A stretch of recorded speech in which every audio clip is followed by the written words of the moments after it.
If I asked you to sit on the floor right now, could you stand back up without using your hands? Take a second and really think about it. Most people don't know the answer.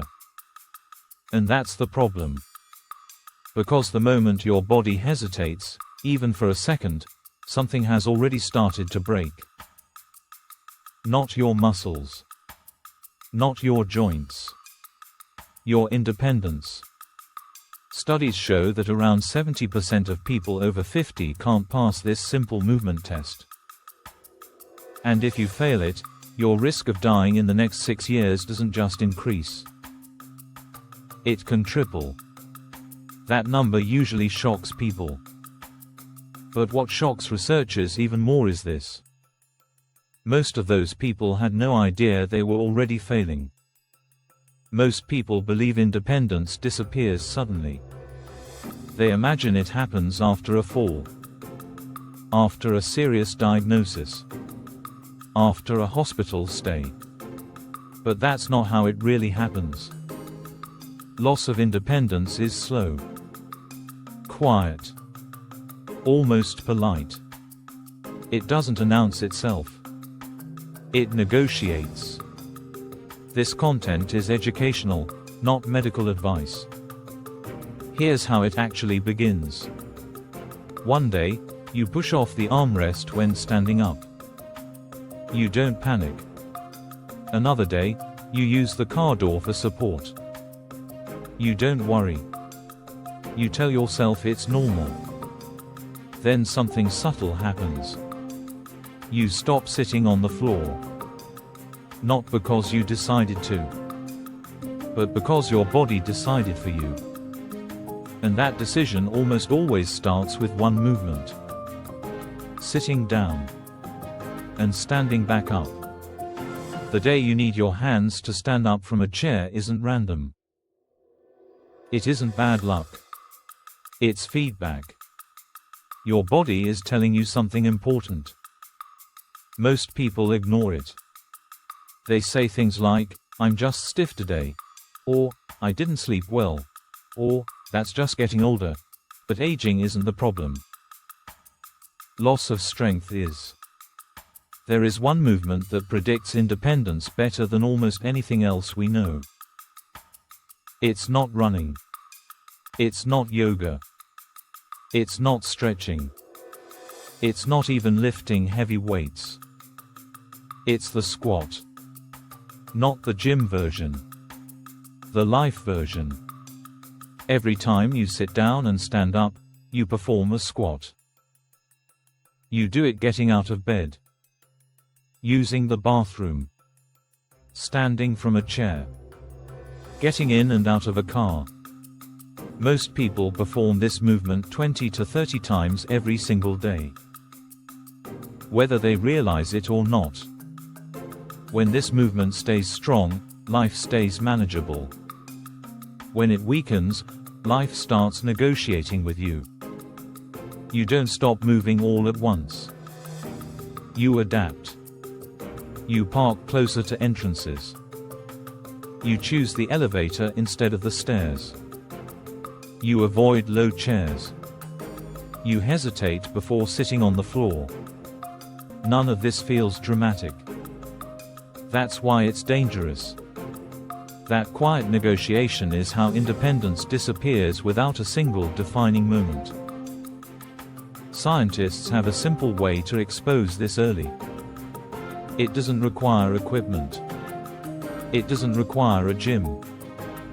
It doesn't require being fit.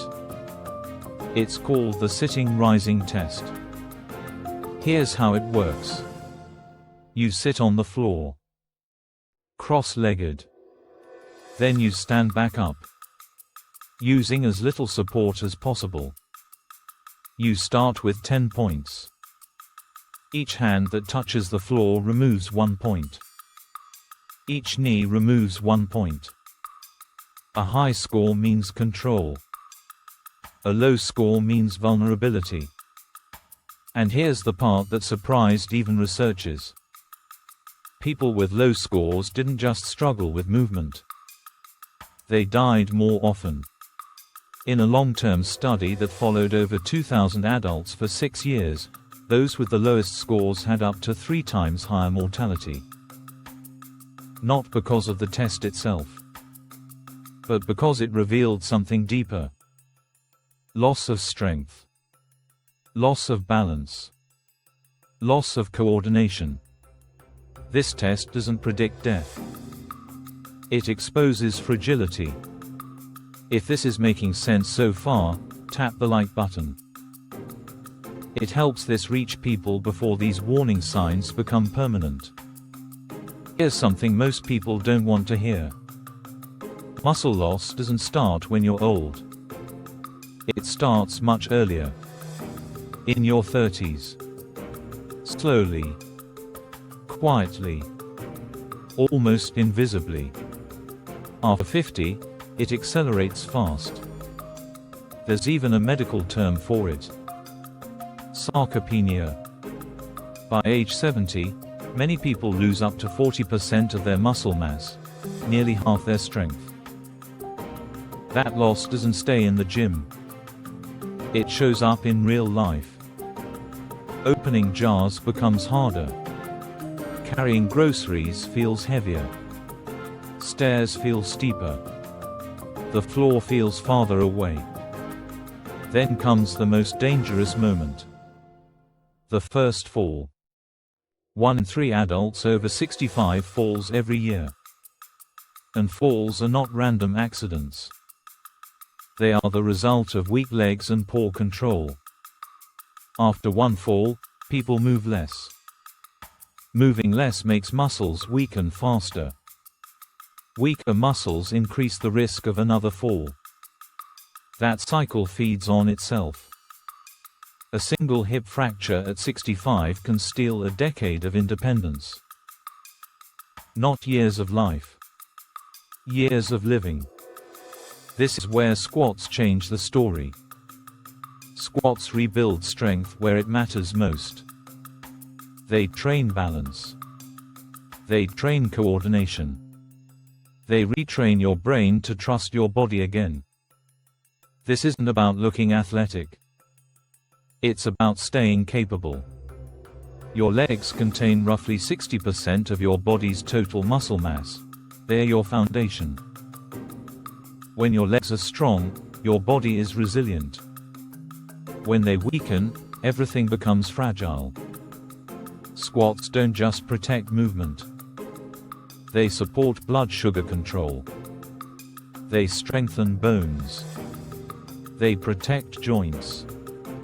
They improve circulation.